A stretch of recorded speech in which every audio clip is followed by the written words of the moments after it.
नमस्कार दोस्तों, आज की कहानी है बहन का ससुराल। आपको हमारी कहानी पसंद आए तो लाइक ज़रूर करें और चैनल को सब्सक्राइब कर लें ताकि हम आपके लिए जो रोज़ नई कहानियाँ लाते हैं उसका नोटिफिकेशन आपके पास पहुंच जाए। सदियों पुरानी बात है, किसी गांव में एक गरीब किसान का परिवार रहता था। उसके परिवार में 4 लोग थे, किसान की पत्नी और उसके 2 बेटे, जिसमें एक बेटी तथा एक बेटा था। बेटी बड़ी थी, इसलिए किसान अपनी बेटी का शादी पहले ही कर देता है। बेटी की शादी के कुछ साल बाद किसान और उसकी पत्नी का एक्सीडेंट में मौत हो जाता है। किसान का बेटा अब अपने घर में अकेला ही बच जाता है। बहन को अपने छोटे भाई की चिंता सताने लगती है, क्योंकि वह अभी 10 साल का ही था। बड़ी बहन सोचती है क्यों ना मैं अपने भाई को अपने घर ही बुला लूं। बड़ी बहन भाई को अपने साथ रखने की बात अपने ससुराल वालों से करती है। सब तैयार तो हो जाते हैं, परंतु उसके सामने कुछ शर्तें रख देते हैं। बहन से ससुराल वाले बोलते हैं, तुम्हारे भाई को गौशाला में ही सोना होगा, गाय को चारा उसे ही डालना होगा, पूरे दिन उसे ही गाय को चराने ले जाना होगा, और इतना ही नहीं बल्कि अगर घर में बासी खाना बच जाए तो वो उसे ही खाना होगा। बहन को ये सब शर्तें अच्छी नहीं लगते। वह सोचती है अगर वो इतना काम करेगा तो अपनी पढ़ाई कब करेगा। फिर भी बड़ी बहन ये सोचकर मान जाती है कि मेरा भाई मेरे सामने तो रहेगा।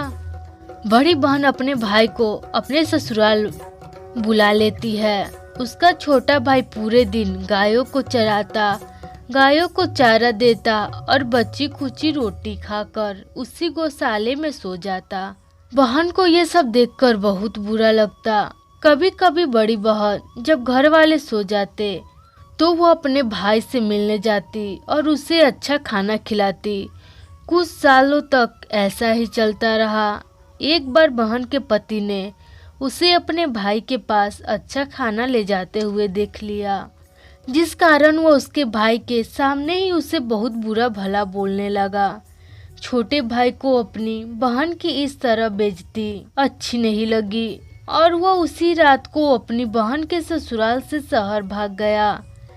शहर में वो मेहनत मजदूरी करता और अच्छा खासा पैसा कमाने लगा।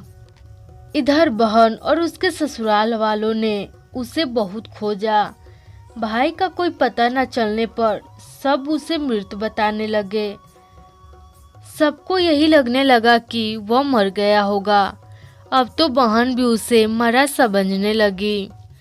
कुछ सालों बाद जब वो अपने मायके के रास्ते से गुजर रही थी तो उसने सोचा कि क्यों न मैं अपने मायके का घर देखाऊं। जब वो अपने घर पहुंची तो अपने भाई को देख वो अचंभित रह गई। कुछ देर उसे देखने के बाद दौड़कर भागी और अपने भाई से गले लगकर रोने लगी। बड़ी बहन बोली, तू कहाँ चला गया था? तुझे पता भी नहीं मैंने तुमको कितना खोजा। भाई ने सारी बातें बताई और अपनी अच्छी कमाई से उसे कुछ पैसे उपहार में देने लगा।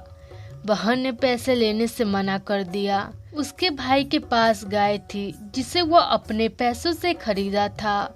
उसने अपनी एक गाय अपनी बहन को उपहार के तौर पे दिया, जिसे वो मना नहीं कर पाई, और उसके गले में एक घंटी बांध दी, जिसे सुनकर भाई और बहन को बीते कुछ अच्छी बातें याद आई और दोनों जोर जोर से हंसने लगे।